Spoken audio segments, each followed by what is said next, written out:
The following is an Operation Podcast production. The ideal that the United States is a land of opportunity that allows the possibility of upward mobility, freedom, and equality for people of all classes who work hard and have the will to succeed. Is that definition so true? I believe it is. I believe fewer people believe in it than they used to. In investing, you want to stay disciplined, you want to diversify, you want to own equities, but it's a matter of discipline. So it's not knowing the rules, it's actually doing what the rules say. Trying to beat the market is one of the most destructive things you can do as an investor. And people always focus on what high returns they think they can make. They almost never calculate what risk or volatility they're actually taking on. So the basis of the American dream is capitalism. I'm sure a lot of people just heard that and they're like, why'd he go there with capitalism? Yeah, exactly. Yeah. That's got to ruffle some feathers. Yeah, I'm sure it does, but it's the truth. Well, these are great questions. Hello, my name is Mark Matson. I am the CEO of Matson Money and the author of Experiencing the American Dream. Welcome to Ever Forward Radio. Ladies and gentlemen, the man sitting in front of me is how old? 61. And has how many children? 8 kids. So at our core, we are in a health and fitness show, Ever Forward Radio. And I got to, we're going to get into the financial health component and everything around the American dream. But how have you taken such great care of yourself with such high demand on you as a dad, as a provider, as a husband, as a human being? Well, I think for me, it's a screen that I developed when I was probably in grade school, playing football, and then college, high school playing football, and then doing track. And then, so in my head, I've always viewed myself as an athlete, and in college, I wasn't big enough to play football or threw shot put and discus. So I started doing triathlons, and then I started doing a lot of cycling. And so I've just always had that viewpoint that I'm an athlete no matter what. And working out, taking care of myself comes first, because if I'm not physically healthy, then I can't be there for anybody else. And I've had some major health changes in my life. Even just a year and a half ago, I was diagnosed with an aneurysm in my aorta, my ascending aorta, which means it's just too big. It ballooned out. And they actually I had open heart surgery a year and a half ago. They went in, they cracked me open. You would never know this, man. Looking at you. They cracked me open. They stopped I was dead, literally dead for 16 minutes. They stopped my heart. 16 minutes? On purpose. And they stopped it. They had to cut out the bad part and then replaced it literally with a hose. And I came back from that. I'm like, you know what? Maybe I have 20, 30, 40 years. I don't know how many years I got left, but I want to make the best out of them. So right now my main routine is lifting. I do a lot of lifting, but in circuits, so it's very cardio-oriented lifting. There's some cycling in here and there. Well, I'm going to jump around because I did have a question around health and fitness and money. Do you think fitness, taking care of your physical self, is something that people vastly underestimate, or is it on the table enough with people when it comes to their money mindset? Well, there's a strong correlation between the two. It's an analogy. People can know what to do to stay fit. In theory, to lose weight, for example. In theory, you eat less, and of course you want to eat healthy, and then you move more. So in theory, it's very simple. In investing, you want to stay disciplined, you want to diversify, you want to own equities, and there's a lot in the book about how to do that. But it's a matter of discipline. So it's not knowing the rules, it's actually doing what the rules say. And even if you've had some success, I might lose 30 or 40 pounds, get back and feel like I'm really in good shape, and one day the cheesecake looks great. But if I let that go out of control and I keep that up and I don't get back in my zone, the thing about investing is own equities, diversify, rebalance. The rules seem to be simple, but they're almost impossible to do because of the same reasons that behaviors. It's easy to know what to do, hard to do it. And that analogy, I think, with fitness and health is very similar to investing. Cannot agree more. I want to give you a few things. I haven't shared this with you ahead of time, and I want to get you to rank these in order, 1 through 5, 1 being the most important, 5 being the least important of these 5. In terms of long-term financial success, okay? Mm-hmm. All right, so 1, traditional savings account. How would you rank that in 1 through 5, most important to least important, in terms of how important is it for long-term financial success? Long-term, not very important at all. Okay, so 5, 4? Yeah. Okay. One is the most important. One's the most. So I said 4 or 5. Yeah.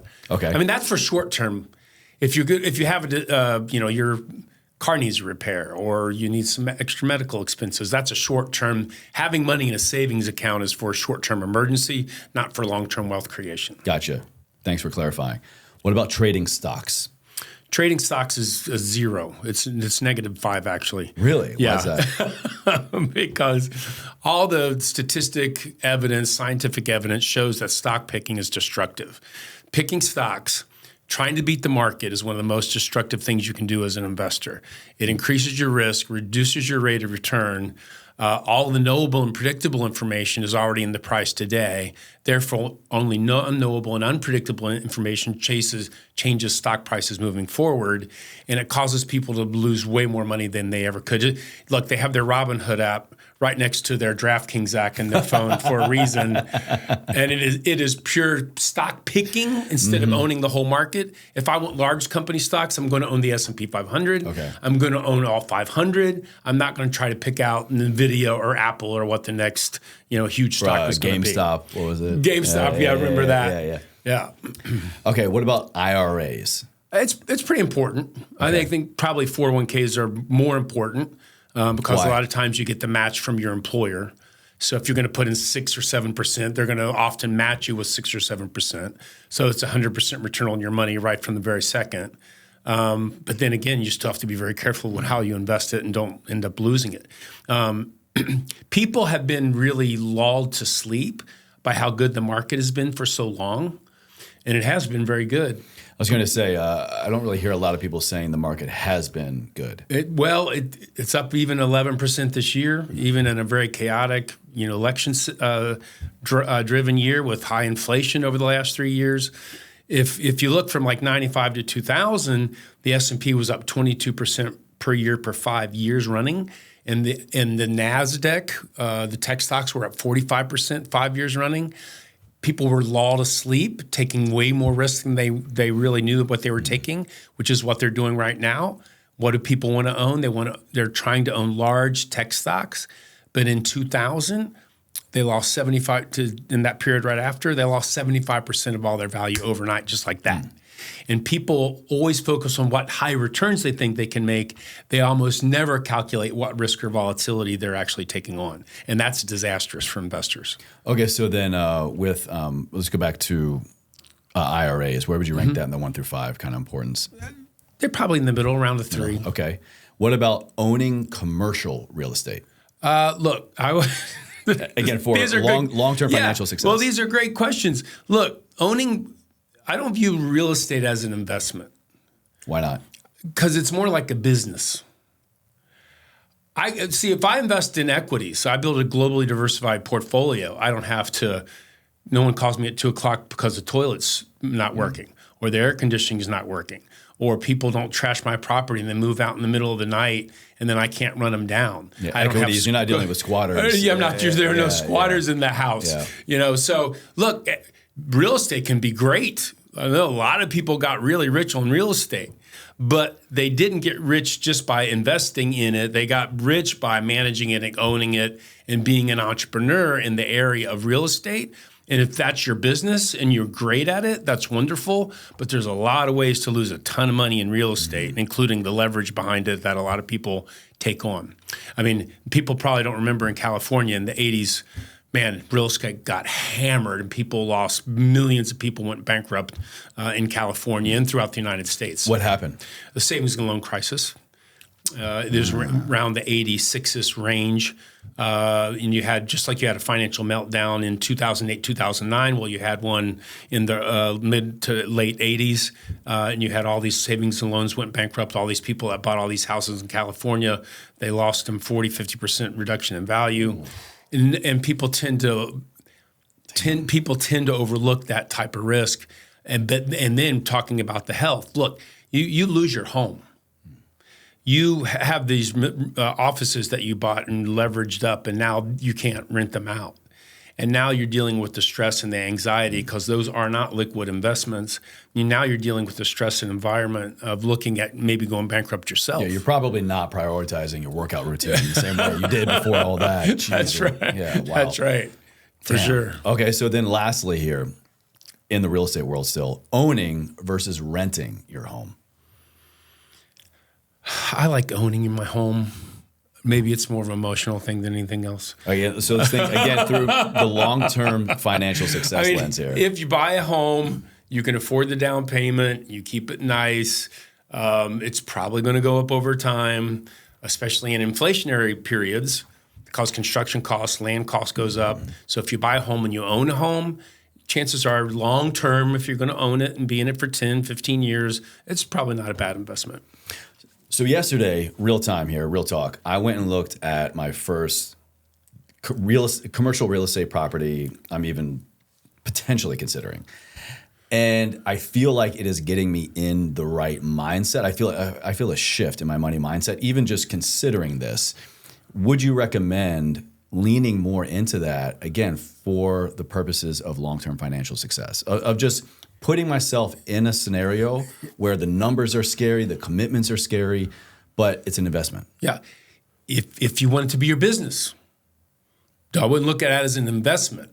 Mm-hmm. So, for example, but if I take $200,000, let's say $1 million, and I put it in the S&P, historically the S&P is 10%.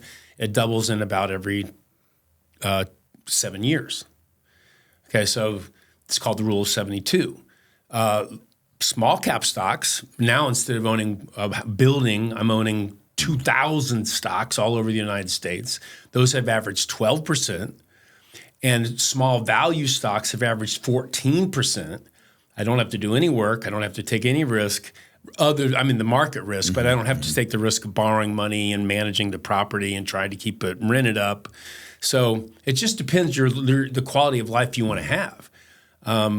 If you want to be a manager, because you are going to manage the property, you're going to be managing it, you're going to be renting it, you're going to be dealing with renters, you're going to be dealing with construction, you're going to be dealing with maintenance.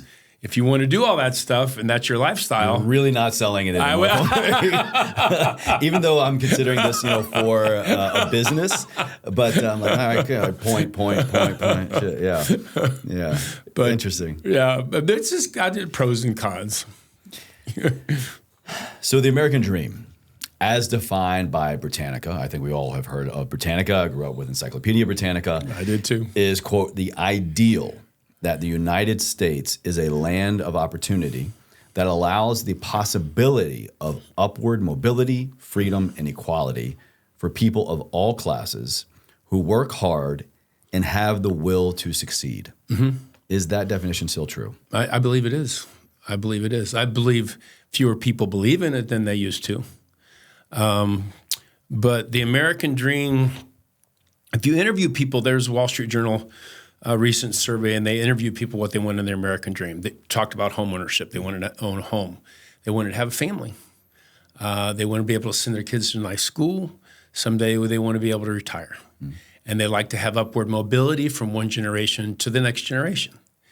I learned about the American dream from my father. He built it into me from the time I was probably 10 years old or maybe even younger because I got to watch him every day living it. But I came from the hills of West Virginia. I know you came from West Virginia, I came too. from the hills of Western Virginia. Southwest, Virginia. Yeah. Shout out Star City, Roanoke. Yeah. So same part of the country, and we lived up in the hollers, and my dad lived by the train track in literally a shack. Yeah. And in the wintertime, they would cut the tops of instant carnation milk cans off of the cans because they couldn't afford real milk, and they would nail it to the baseboards to keep the rats from coming into their house. Mm. So this was real devastating poverty that they came out of.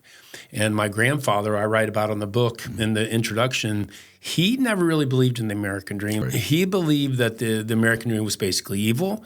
It was based on materialism. The only way you got ahead was to take advantage of other people. If you succeeded, it's because you were robbing somebody. It's because you stole it from somebody else. And I can get where you got that mindset because it came from the coal mines and the chemical factories.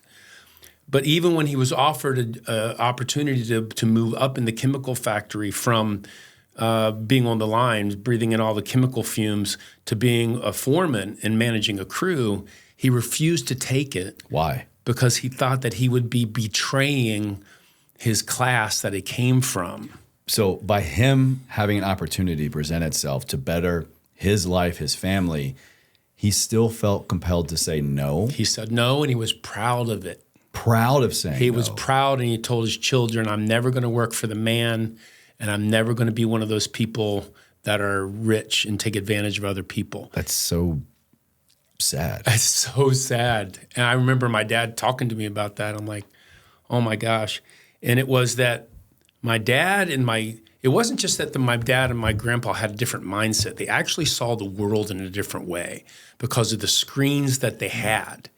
And my father had a screen that if you helped enough people and you were of service, he shined shoes and he sold newspapers and he sold cloverine salve to the guys that came out of the coal mines. And he was an entrepreneur by the time he was 10 years old, 3 times over. But he taught me that, number one, you live in the greatest country in the world. More people need to understand that and get that. Number two, there are people like you that were of service to our country, and thank you for your service. Thank you. That have protected our freedoms, the freedom of religion, the freedom of speech, the freedom to create your business, the freedom to own property and be protected, the freedom of law, the word of law, and the due process, and that we're safe from intruders coming into our country that would take away our property. So the basis of the American dream is capitalism. Which I'm sure a lot of people just heard that and they're like, why'd he go there with capitalism? Yeah, exactly. Like to say that capitalism is, and in the same sentence as the American dream, that's got to ruffle some feathers. Yeah, I'm sure it does, but it's the truth. So look, I talk about Adam Smith and Karl Marx. Okay, they both believe that human beings do what they do because of greed, and pretty much exclusively because of greed. So Adam Smith said because of greed, people will compete with each other. And through capitalism, he called it the invisible hand, that people will serve each other because it's in their own best interest to produce products and services. Marx believed that because of greed, that some people would end up with all the capital and take advantage of the people that didn't have the capital. But I disagree with both of them. Why? Because I've known a ton of entrepreneurs. And money's not why they do it. No. The ones that I know, the really great ones, they do it because it's a form of self-expression and a form of creativity, like an artist would paint on a canvas. Well, an entrepreneur paints and creates through their business, it's an art form. Disney didn't say, okay, well, I'm going to make Snow White, to make money. No, he was expressing his art. Elon Musk expresses his art and his creativity. So Steve Jobs expressed his creativity in his art. And most of these people didn't even spend the money they had. No. So it's real. And there are people that care about making the quality of life better for other people. Communism or socialism, the alternative to capitalism, if I'm a capitalist, I'm asking, how can I create value and services for other people to make their life better? A communist or a socialist asks, how can I confiscate money from other people that I didn't create to distribute it to my power base and to myself? And those are two completely different ways.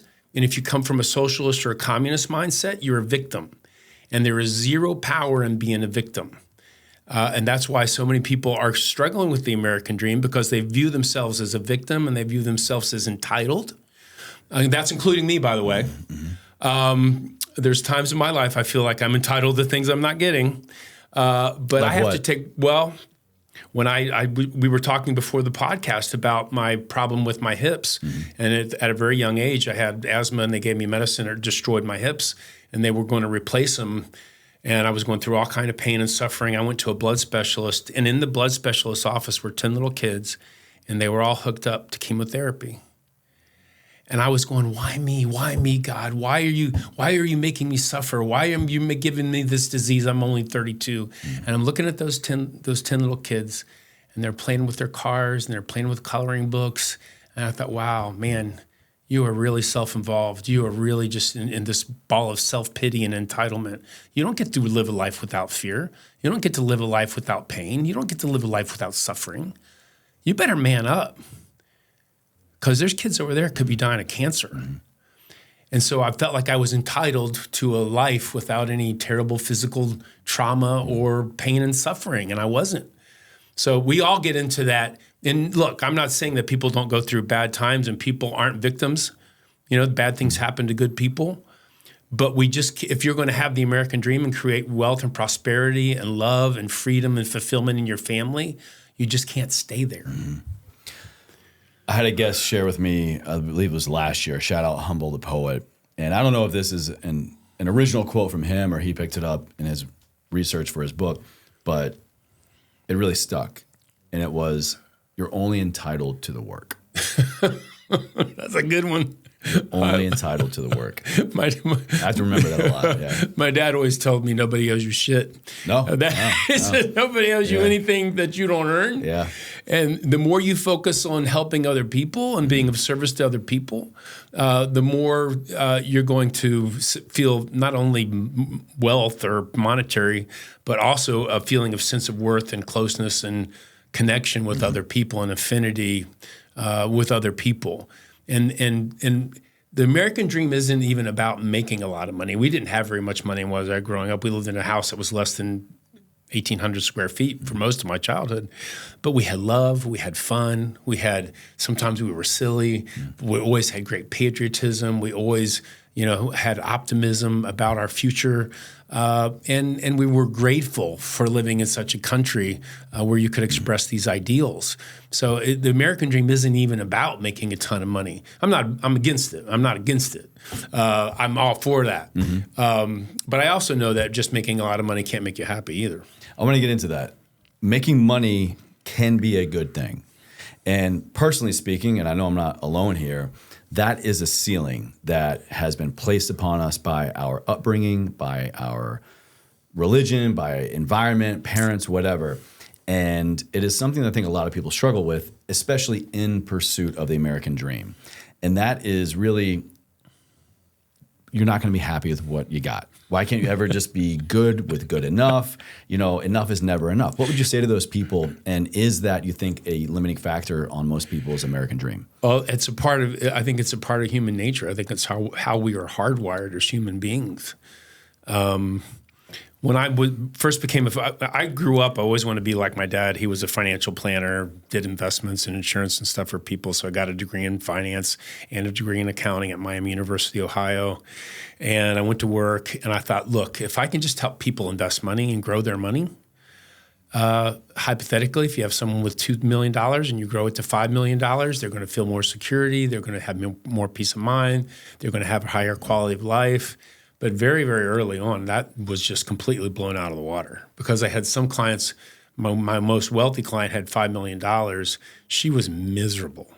Why was she miserable with $5 million? Well, she went through the Great Depression. She lived in total fear. She lived that someone was going to steal her money. She lived in total fear the market was going to crash. Because that's true. She witnessed that. She witnessed a terrible. She lived in total fear that her kids wanted to steal her money. So it was fear, apprehension, stress, anxiety. And you only have to look through history to find there's hundreds of examples, but Elvis Presley, Marilyn Monroe, Howard Hughes, Prince, John Belushi. All these people had wealth, fame, prosperity. They had it all, and it was never enough. And it can never fill the void that they had. So at a really young age, and relatively 24 in my career, I knew that money didn't equal happiness. And I had and then I had times in my life where I had a lot of money, I was very unhappy, and times in my life I didn't have much money and I was happy. So I was like, well, there has to be something else here that's driving this. And through my research and all the years, my practical experience working and training people, I discovered what it is purpose. Having a purpose in life that is greater than money itself, that then no matter how much money I have or don't have, that I can feel fulfilled in the quality of my life pursuing that purpose. And then money becomes a tool and not a means to an end. But what happens when our purpose doesn't pay the bills? You just spend less. Okay. I mean, that's a very smart financial advisor answer, which, yeah, touche. But, I think part of the American dream, maybe I'm just personally speaking again here, is when you're in pursuit of that dream and you feel so tied to your purpose, your passion, and you're like, I'm not doing anything selfishly. I'm giving, I'm creating, it's just all out of this inner drive that I have to help other people, but yet I'm struggling financially. Yeah. So what do I do? Well, first of all, you adopt the screen. When I look at the American dream, I look at it as a screen by which you see the world, and the screen is created in language. And in the book, I talk about the language of creating how to not only just invest your money, but how to spend your time and your energy to create value for yourself and other people. And yeah, if you create enough value for people, you might end up making $15 million a year, $20 million a year. It's very possible. But what you do is you can't sell your soul for the money. And even if I tell kids today, look, nobody wants to start at the bottom. The survey about the American dream, where they want the house, the retirement, they said, how many people do you think is going to, how many people think it's going to be easy? And only 8% said it's going to be easy. Well, whoever said the American dream was about easy? No one ever said the American dream about it. It's not. It's about hard work. Mm-hmm. I remember when my first job was cleaning dog runs at a kennel, and then cleaning carpet with those stupid little drive-through trucks with the wand, and it's like 90 degrees and 95% humidity. And those were my first jobs. And nowadays, people want to start at the top. They want to have that podcast. They want right away. They want to have that Instagram. Please go more here. The generation I see coming out of school or just even out of high school, there's the assumption that I have a platform. I do one thing that's considered, quote, work, and I should be getting 6 figures. Yeah, it doesn't work that way. And I tell my kids, I said, look, if I'm gone tomorrow and you ain't got no money, I said, don't be afraid to start at the bottom. Because if you go to work for an entrepreneur and you're only making $40,000 a year, maybe you're cleaning garbage. I don't care what you're doing. Maybe you're flipping hamburgers. But if you work hard and you grow and you ask your manager, you ask that entrepreneur, hey, what can I do next? What can I learn next? And the entrepreneurs are always watching who in their company. I have 70 employees. I'm always watching who crushes it, who learns, who grows, who's committed, who's dedicated. And they get promotions, and they get more money, and they get more opportunities, and they get more growth. And that's how entrepreneurism works. So even if you start at the bottom, when I discovered how I was investing people's money and I was making, at the time, about $300,000 a year. I was 27 years old, and I discovered that I was hurting people. How so? Well, I was doing what my broker-dealer told me. They said, sell stocks, sell mutual funds with track record, that had good track record, try to time the market and try to get people in and out of the market. And more than anything else, sell people what they want. If it's hot, and people want it, and you earn a commission. It's an easier sell, right? Sell it. Yeah. And I did. And I thought I was doing the best job I could. And when I discovered that I was hurting people, that they weren't getting market returns, that they were losing money unnecessarily, that I was harming them, not only them, but my own money was invested the same way and my family's money, I couldn't live with it anymore. Now, it didn't matter to me. I went and resigned from the broker-dealer. It didn't matter to me whether or not I was walking away from $300,000. As a matter of fact, the president of the firm said, I know how much you make in commissions and you can't afford to leave. I said, you don't know me. I'll sleep in a box underneath a bridge. I'm not working for your emotionally, spiritually, morally bankrupt agency. So if you put other people first and ask yourself, what can I do and create value? My purpose is the thing that I can wake up every morning and feel moved, touched, and inspired by. And if I do that and then find people with a similar purpose to me, and I work my ass off, that's the key. And it might take a year, it might take 20 years, but it will happen. What do you think is the biggest mistake you see most people making with their money right now? It's not considering the psychological aspects of money. So there's the math or the engineering, how to build a portfolio. People might want to read a book on that. Oh, I'll read a book on that. But that's the least of your concern, because even if I give you just like that special diet and that workout plan, I write it all out, but now you actually have to do it. Same thing with investing. Now you actually have to do it. But there are psychological biases, the way the human brain is configured, that won't allow you to do it. For example, one of the biases we all have is called herding bias. Great for zebras, bad for investors, because we all like to do the same thing that all of our buddies are doing, because we like to go with the crowd, and it's very dangerous. Even Isaac Newton lost all of his wealth in the South Sea bubble, putting $2 million into the South Sea bubble, lost it all. Bitcoin, we saw all these people get rich on Bitcoin and then losing it. You see all these people speculating, sometimes in real estate, speculating in gold, because gold had a real high run up for a little bit. Commodities in 1992, 1993 did pretty well in the early 90s, but then just got destroyed, and for the last 15 years has made absolutely zero. Following the herd, FOMO, fear of missing out. Remember the crypto bull when Tom Brady said, I'm in, are you in, are you in? Fear of missing out. False patterning. You see a short-term pattern for 5 or 6 years, something makes a ton of money. 5 or 6 years is short-term. 70 in the investing world. In the investing world, you need, if you want to understand how markets work, an asset category works, you need at least 72 years of data to understand the risk-return scenario of that asset category. So things like Bitcoin, a lot of exotic so-called ETFs that no one has any business owning because it's all just gambling and speculating. And the other problem is trying to do it yourself.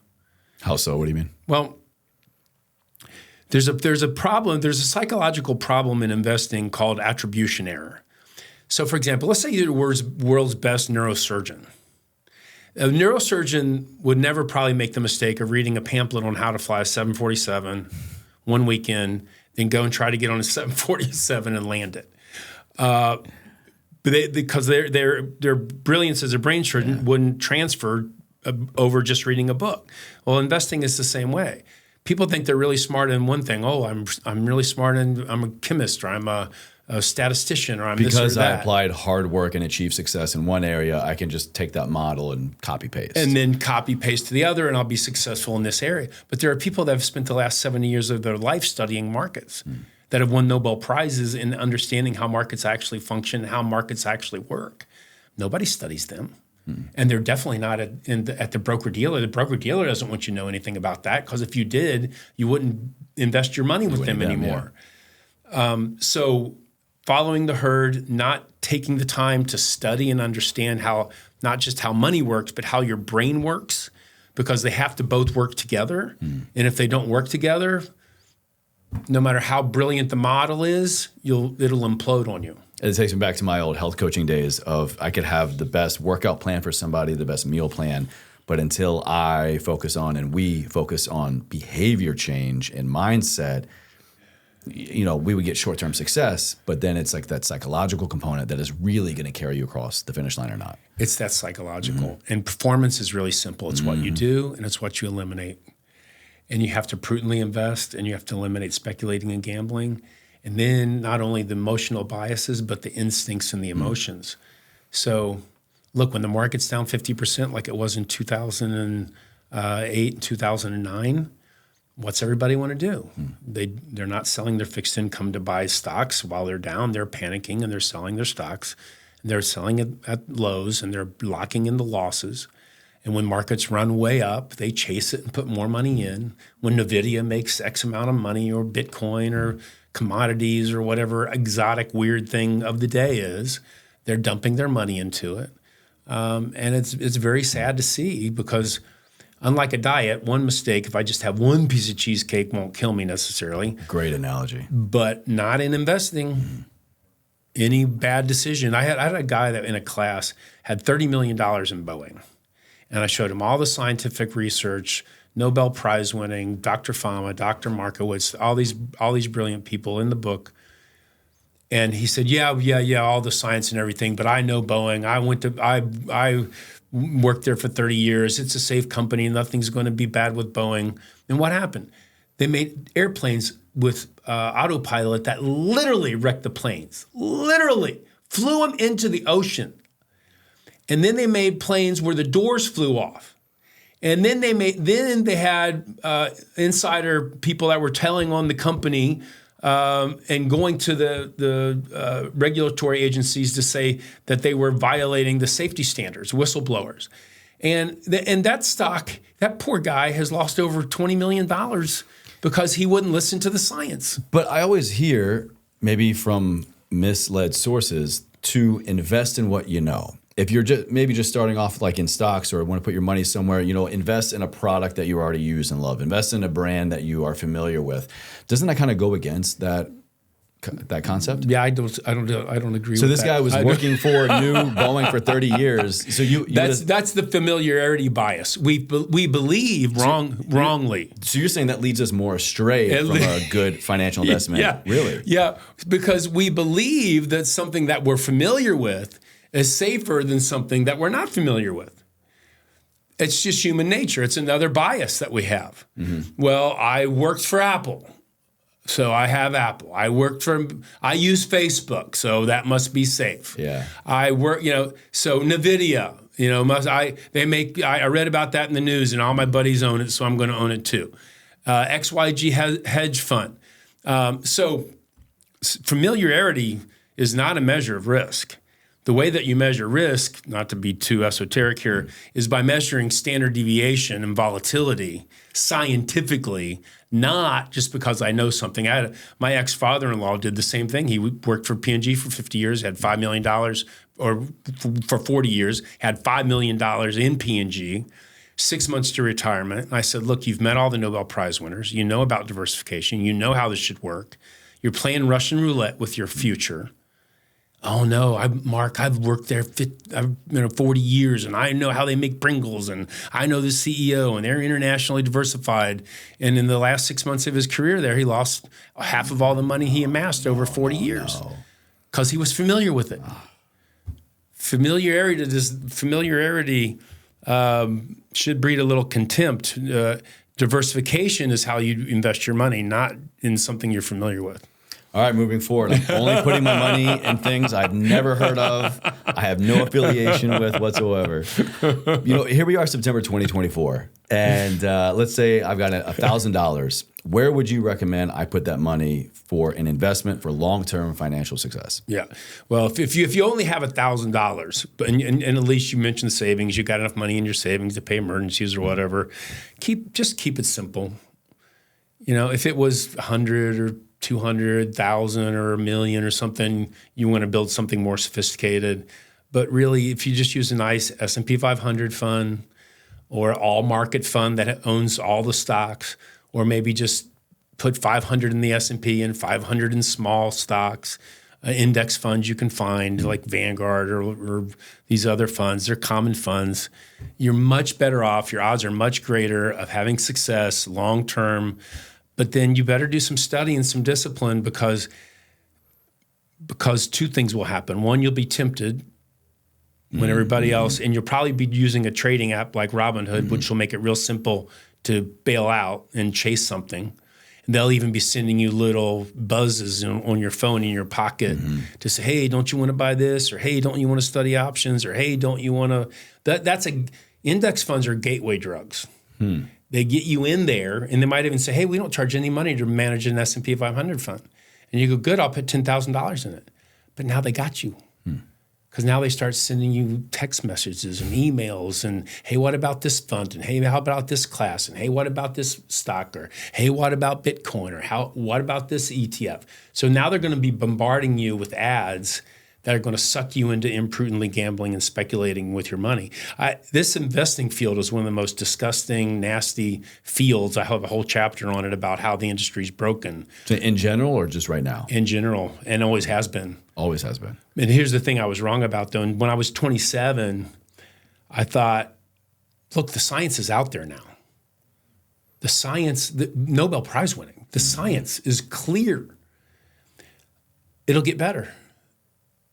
I think people would be so much better off if they would admit when they were wrong. I was so wrong. It's worse today than it was 27 years ago. That can't be true. It's true. And I'll tell you why. You've never heard of Eugene Fama? No. Harry Markowitz, modern portfolio theory, efficient market theory, the CAP-M model. Should I have heard of them? No, that's my point. That's my point. I had a guy from Kilpinger read the book. He said, "Oh my gosh, this should be required study material for all college graduates, because they don't teach any of this in school. They didn't teach it to me, and I went to business school. I had to go out and seek these people out, these Nobel Prize winners. I had to go meet them and seek them out and ask for their help and how to apply it for people." How did Nobel Prize winners help you better understand money and therefore help us become better investors? Well, they write white papers. And those white papers are very hard to understand. But if you talk to them and meet with them and they teach you how to actually use it, then you can, and I actually, being a money manager, have them on my academic board. So I have direct access to them and say, hey, here's what we're thinking about using your research to apply it to models. Am I right here? Is this research in the market, research in human behavior, psychology? What Both. exactly are we talking about? I have two, that's a great question. I have two pieces of my board, the academic piece that does the engineering, how markets work, how they function, how to build portfolios. And then I also have a piece of my board that does the neuroscience and the brain science and the behavior science. Like Dr. David Eagleman, neuroscientist at Stanford University, brain scientist, several great specials that he's done on the brain. Very brilliant guy. But you got to have both. You have to have the behavior and the engineering, and then you have to bring them both together.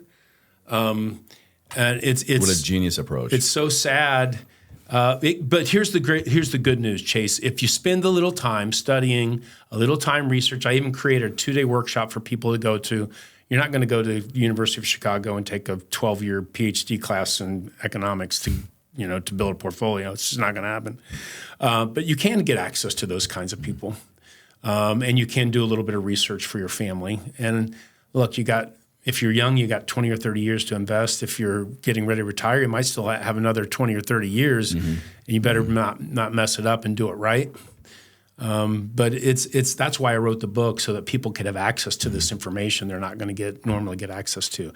But my point is, the reason it's harder today, number one, more exotic, terrible investments I couldn't foresee 27 years ago.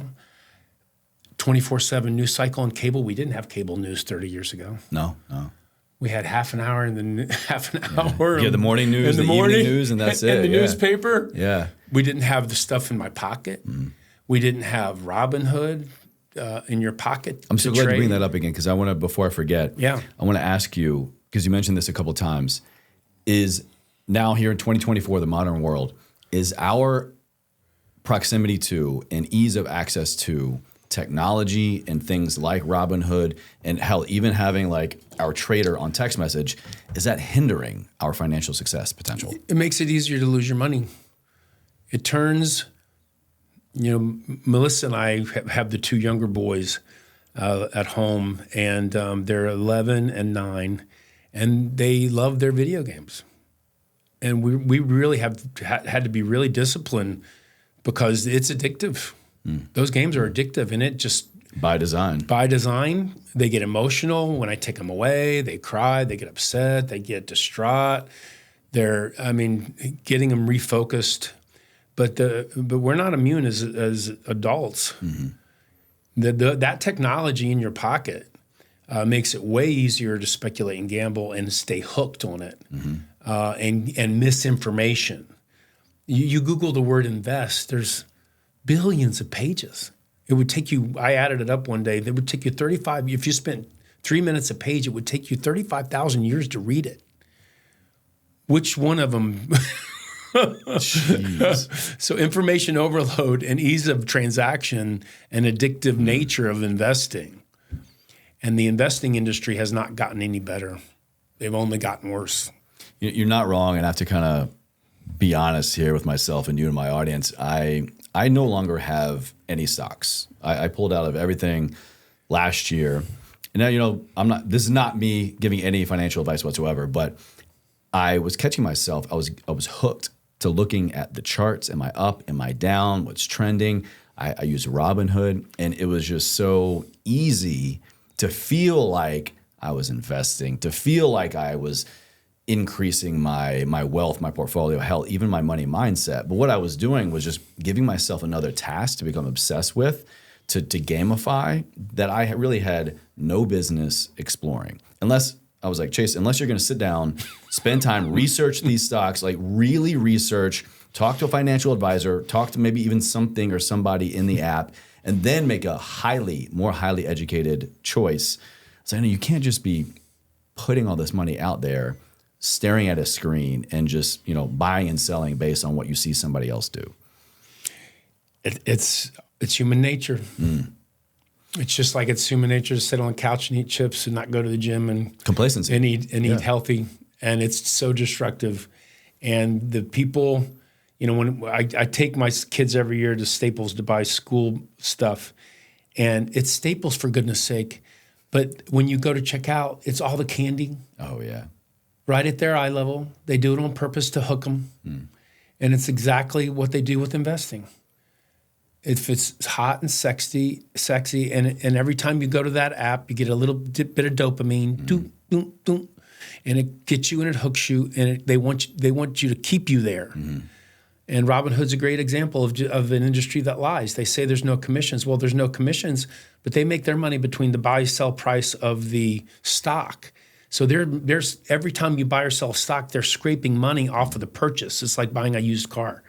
They buy it for one price and they turn around and sell it for another. And every time you buy or sell a used car, you're getting. So these platforms like Robinhood, they're basically flipping stocks. They're flipping them. Wow. They're flipping them and they're taking the spread, and that's how they're making their money. I mean, great business model. Wow, geez, not bad at all. I have a pretty unique question. I'm not quite sure where this came from, but I want to get your take on, is woke culture killing the American dream or helping it evolve? Well, I don't think the American dream needs to be evolved. I think it needs to be preserved.